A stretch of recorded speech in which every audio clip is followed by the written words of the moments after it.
दोस्तों नमस्कार, मैं हूं अब्दुल अली और मेरे साथ है मेरे सहयोगी पवन राव शिंदे।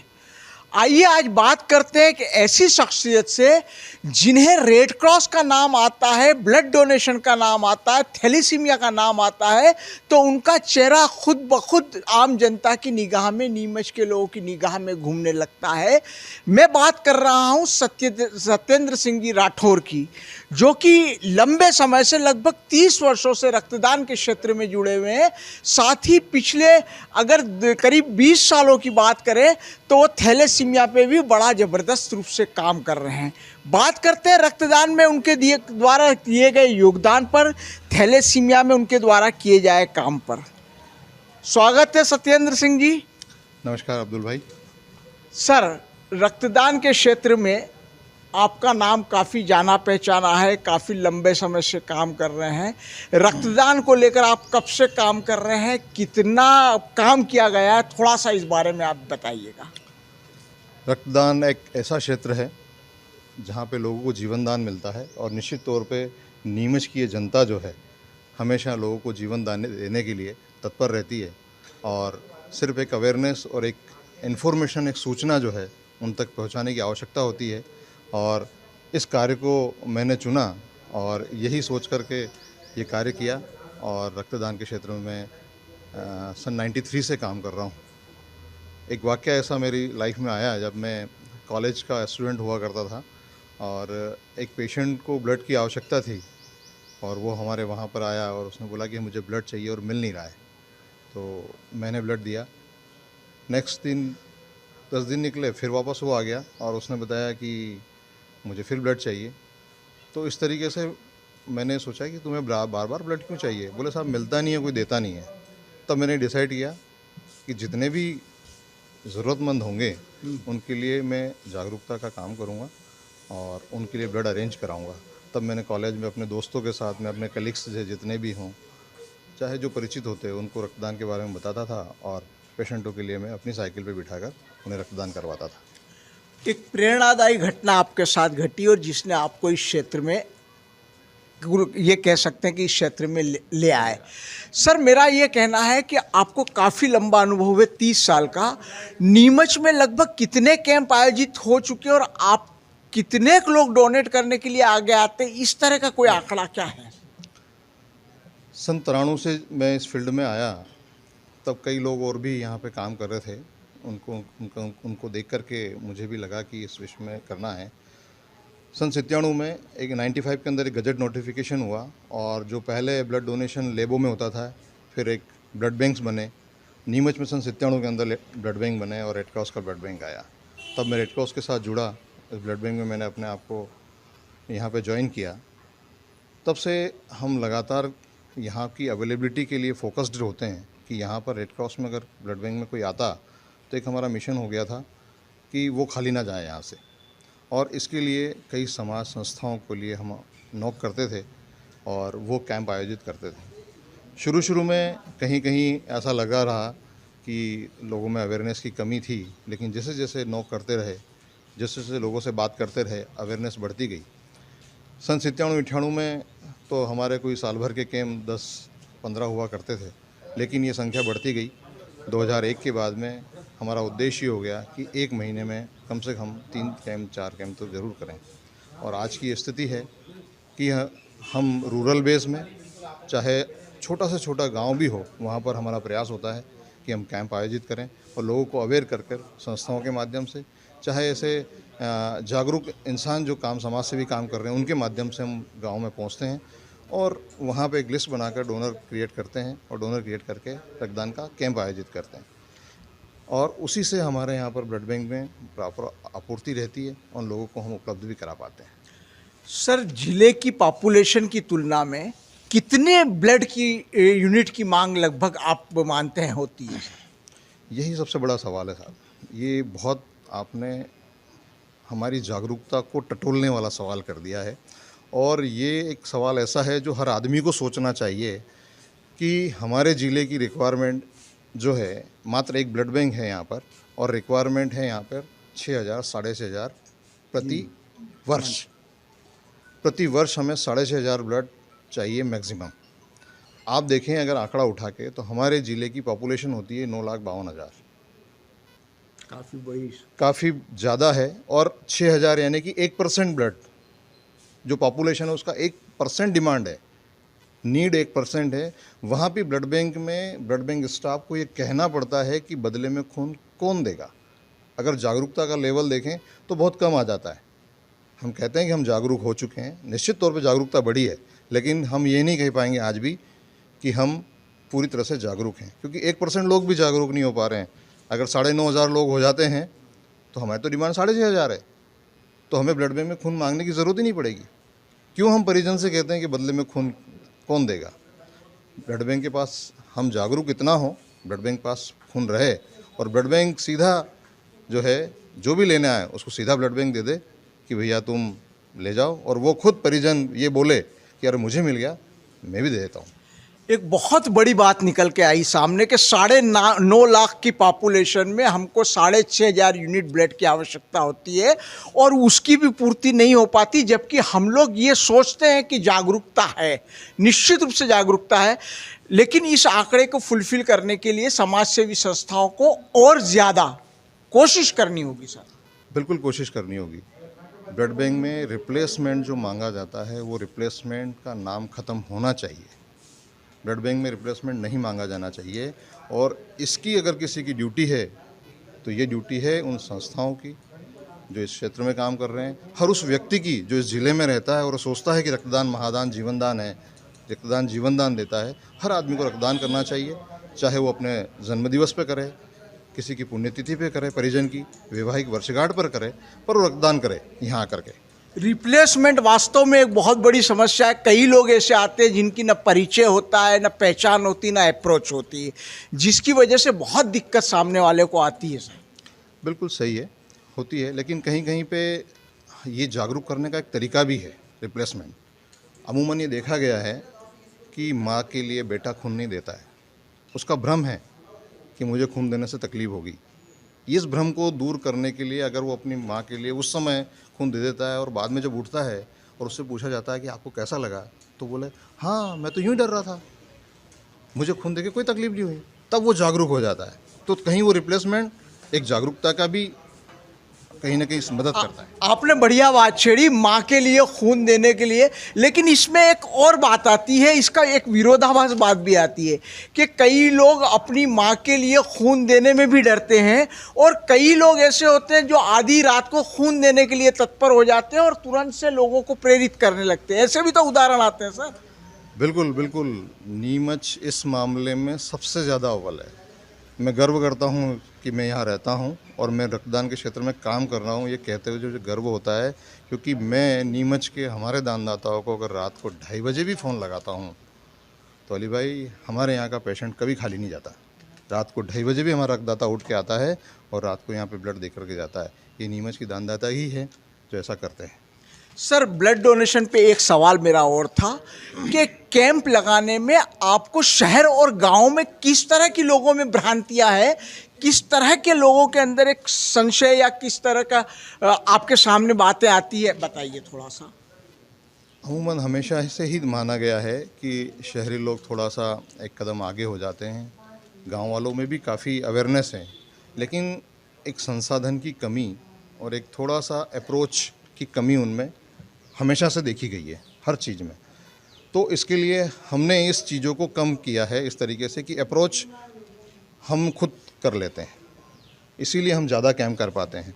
आज नीमच में जितने कैंप होते हैं अमूमन मेरे ख्याल से और कहीं नहीं होते हैं। नीमच रेड क्रॉस जो है राज्यपाल से 2 बार अवार्ड ले चुका है, red cross blood bank.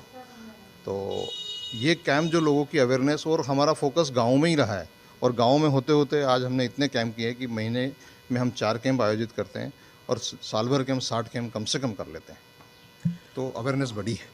Sir अब आते हैं बहुत अहम विषय पे, थैलेसीमिया पे, जिसमें आपने बहुत बड़ा काम किया है थैलेसीमिया के ऊपर। थैलेसीमिया को लेकर लोगों के अंदर आज की डेट में कहीं ना कहीं एक जागरूकता भी है उस बारे में और भय भी बना हुआ है। दरअसल थैलेसीमिया है क्या, थोड़ा सा इसके बारे में बताइए। थैलेसीमिया एक जेनेटिक डिसऑर्डर है, आनुवांशिक बीमारी है जो माँ बाप से बच्चों में आती है। सही बात ये कहें तो अभी थैलेसीमिया के बारे में लोग जानते नहीं हैं। कहीं कहीं लोगों को नॉक हुआ है। हमने प्रयास किया है यहाँ पर कि लोग जानें। थैलेसीमिया एक ऐसी बीमारी है जो माँ बाप से बच्चों में चली जाती है और उसका खून नहीं बनता है, और ताउम्र जब तक वो जीवित है उसे खून चढ़ाना पड़ता है, और ये खून की आपूर्ति करना उस परिवार के लिए बड़ा मुश्किल होता है। इसका जिम्मा हमने लिया है कि जिन भी ऐसे बच्चे जो हैं उनको हम यहाँ पर पूरी तरह से खून उपलब्ध कराते हैं। उसके साथ हम कई और सुविधाएं भी उन्हें जो मिलनी चाहिए उसको हम विशेष रूप से ध्यान देते हैं और कराते हैं। लेकिन थैलेसीमिया को हम रोक सकते हैं। थैलेसीमिया बेसिकली दो तरह का हम कहते हैं। मेजर थैलेसीमिया जो बीमारी है उसमें हमेशा बच्चों को खून चढ़ना है, खून बनता नहीं है। थैलेसीमिया माइनर एक ऐसी चीज़ है जो मेजर को लाती है। अगर दो माइनर, यानी कि थैलेसीमिया ट्रेट भी हम कहते हैं मेडिकल लैंग्वेज में, अगर दो ट्रेट माइनर अगर उन शादी कर लेते हैं तो एक मेजर यानी रोगी बच्चा आने की संभावना रहती है। और तीसरा होता है थैलेसीमिया नॉर्मल, जिसमें ऐसे जीन्स नहीं होते हैं जो वो नॉर्मल कहलाते हैं। तो हमें ये रोकना है कि दो थैलेसीमिया माइनर कभी शादी ना करें, और इसके लिए हम एक जांच कर सकते हैं। वो शादी से पहले अगर जांच हो जाए और ये पता लग जाए कि ये थैलेसीमिया माइनर नहीं है, अगर थैलेसीमिया माइनर है तो थैलेसीमिया माइनर से शादी ना करें। अगर थैलेसीमिया माइनर नॉर्मल से शादी करेगा तो कभी थैलेसीमिया मेजर बच्चा पैदा नहीं होगा। तो इसके लिए हम विशेष कार्य कर रहे हैं। सर, थैलेसीमिया में हमारे ज़िले की स्थिति क्या मानते हैं आप, कैसी? आज यहाँ पर ज़िले में कई बच्चे, हमारे पास करीब 84 बच्चे पंजीकृत हैं और हम उनको यहाँ पे ब्लड आपूर्ति करा रहे हैं। उसमें से हमारे पास करीब 16 बच्चे ऐसे हैं जिनको 12 से 14 दिन के अंदर रक्त होने लगता है, उनको रक्त चढ़ाना आवश्यक है। तो आप देखें कि प्रति माह 90 से लेकर के 108 यूनिट हमें उन थैलेसीमिया पेशेंट्स को देना है। कई बार संस्थाओं के माध्यम से या आम जनता ये सोचते हैं कि खून हम इतना कैंप करा रहे हैं तो भाई ब्लड बैंक में खून कहाँ जाता है, ये भी एक बड़ा सवाल लोगों के दिमाग में आता है। तो ये जो थैलेसीमिया पेशेंट है इनकी आपूर्ति उन रक्तदाताओं के माध्यम से ही कर पाते हैं जो स्वैच्छिक रूप से कैंपों के माध्यम से रक्तदान करते हैं। डायलिसिस वाले पेशेंट होते हैं उनमें ये कंज्यूम होता है। तो ये थैलेसीमिया की बीमारी के कारण जो है हमारा रक्त जो है बराबर कंज्यूम होता रहता है। सर, थैलेसीमिया पीड़ितों के लिए आप क्या सुविधा उपलब्ध कराते हैं अपने स्तर से, और इसका इलाज क्या है? थैलेसीमिया बीमारी का जो पेरेंट्स होता है, जो परिवार होता है ना, वो पूरी तरह से जब हो जाता है उसको, तो आप सोचिए हम चलते हैं उस परिवार की शादी के बाद में जिस किलकारी गूंजनी होती है, एक किलकारी गूंजती है उस घर में और पूरा परिवार खुश होता है। वो सोचता है कि कोई पापा बना, कोई मम्मा बना, कोई दादा दादी बुआ बना। और ठीक 3 महीने बाद में जब उसको दूध पिला रहे होते हैं और डॉक्टर के पास जाते हैं और पता लगता है 3 महीने 6 महीने में, बोले उसका खून नहीं बन रहा है, और डॉक्टर बोलता है कि इसको थैलेसीमिया की बीमारी है और अब इसको क्या करना पड़ेगा, तो बोले इसको ताउम्र खून चढ़ाना पड़ेगा। मतलब ये है कि वो बच्चा दूध की बोतल की जगह ताउम्र खून की बोतल से ज़िंदा रहने वाला है। तो ये सुनकर उस परिवार की हालत बड़ी बुरी होती है। हमारा मिशन है कि ऐसा बच्चा किसी के घर में पैदा न हो, इसके लिए हमें खून उनको लगातार उपलब्ध कराते हैं। ये मतलब कि किसी भी थैलेसीमिया बच्चा पेरेंट्स अगर यहाँ पे आता है तो हमने उनको सुविधा दी हुई है। मैंने उनको सारे दिए हुए नंबर कि आप मुझे फ़ोन करें, आपके अरेंज करके रखेंगे हम, तभी वो आए यहाँ पर, ताकि उसका दिन न बिगड़े। इसके अलावा उनको चिलेशन की ज़रूरत होती है। जब खून चढ़ता है तो अंदर आयरन जो है, आयरन लोड बढ़ता है और आयरन जमता है उसके सारे ऑर्गन्स में। तो उस ऑर्गन्स में आयरन को हटाने के लिए आयरन चिलेशंस जो होता है वो देना पड़ता है। तो आयरन चिलेशंस की सुविधा अब तो खैर यहाँ पे हो गई है, गवर्नमेंट के माध्यम से आ रही है, लेकिन कुछ समय पहले था कि गवर्नमेंट से नहीं आती थी, और आज भी गवर्नमेंट से जो आती है कई बच्चे को सूट नहीं होती है। तो हम अपनी सोसाइटी के माध्यम से बिल्कुल कम रेट पे, होलसेल रेट्स पे के ऊपर मैं अहमदाबाद से और दिल्ली से वो सामान टेबलेट्स मंगा कर उनको अवेलेबल कराता हूँ। सर, नीमच में कुछ विशेष कार्य थैलेसीमिया के ऊपर किए तो थोड़ा संक्षिप्त में बताइए सर। थैलेसीमिया के ऊपर नीमच के अंदर हमने कई संस्थाओं को जोड़ करके काम करने का पूरा प्रयास किया है। यहाँ 4 कैंप हम लगा चुके हैं विशेष रूप से। वैसे तो 5-6 कैंप हो गए, लेकिन 4 इसका एक टेस्ट होता है HLA टेस्ट, जो एक ही इलाज है इसका थैलेसीमिया का, बोन मेरो मैचिंग। और बोन मेरो मैचिंग के लिए HLA टेस्ट कराना होता है, और HLA टेस्ट की कॉस्ट अगर कोई कराने जाए तो करीब 18,000 से 22,000 रुपये के बीच में होती है। वो टेस्ट हमने यहाँ पर निःशुल्क कराए हैं और उसमें हमने अवेयरनेस फैलाने के लिए 4 अलग अलग संस्थाओं को भी जोड़ा है। एक बार हमने प्रेस क्लब के साथ काम किया था, एक बार हमने सिंधी समाज के साथ काम किया, एक बार अग्रवाल समाज के साथ काम किया और एक बार जो है हमने जीनागम दिगंबर जैन के साथ में कैंप अलग अलग आयोजित किए और उसमें कई लोगों के HLA टेस्ट कराए और HLA टेस्ट करा करके हमें उन्हें जो मिला, जिनका मिला है, अभी पिछले कैंप में हमें 12 HLA मैच हुए हैं और 12 HLA मैच होना मतलब कि आप सोचिए कि 12 की BMT कराना है और उन 12 BMT कराने में हम लगे हुए हैं और उसमें से 7 प्रोसेस में हैं और एक का ऑपरेशन भी हो चुका है। तो और एक BMT का खर्चा होता है मिनिमम 15 लाख रुपए और ये हम प्रयास करते हैं कि उनका निःशुल्क हो या किसी तरह से और उनको कोई मद में उनको हम करा पाएँ। बहुत बड़ा प्रयास है, बहुत बड़ी सेवा कर रहे हो आप। सर, थैलेसीमिया के कोई ख़ास सिम्टम्स नज़र आते हैं क्या? देखिए, सिम्टम्स नहीं होते मतलब यूँ अगर देखा जाए तो चूँकि पेशेंट जब आता है परिवार में तो पेरेंट्स भी एक दूसरे के ऊपर शक करते हैं। वो सोचता है, माँ सोचती है कि बेटे मतलब पिता सोचता है कि इसकी माँ में तकलीफ़ है और माँ सोचती है कि इसके पिता में तकलीफ़ है, जबकि ये जेनेटिक है। ऐसे जीन्स होते हैं जो जीन्स थैलेसीमिया ला रहे हैं।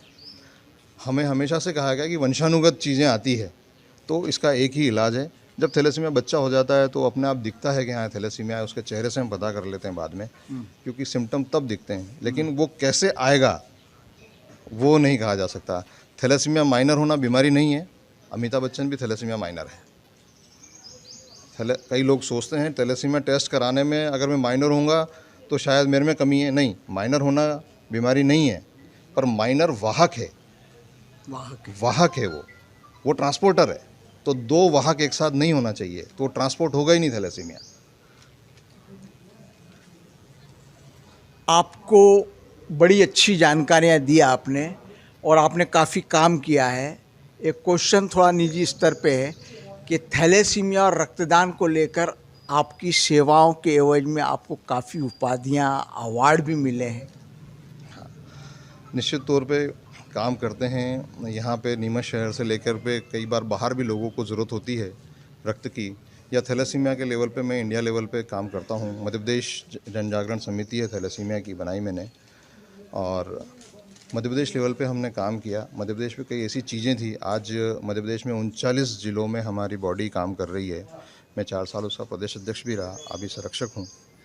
तो हमने काम किया, उस आधार पे जब पता लगता है लोगों को, तो उस आधार पे मुझे 4 जगह थैलेसीमिया में काम करने के लिए नेशनल अवार्ड मिले हैं मुझे, अलग अलग जगह। कोटा में मिला मुझे, अहमदाबाद में, जबलपुर में, रोहतक में, इस तरह से अवार्ड मिले। और नीमच के लिए और मेरे लिए बड़े गौरव की बात है, मतलब मेरे अपने लिए गौरव की बात है कि मैं इस काम करते हुए राष्ट्रीय हित फाउंडेशन बीकानेर के अंदर अभी एक जो है इंटरनेशनल कॉन्फ्रेंस थी, जहाँ करीब 22 देशों के लोगों ने पार्टिसिपेट किया था।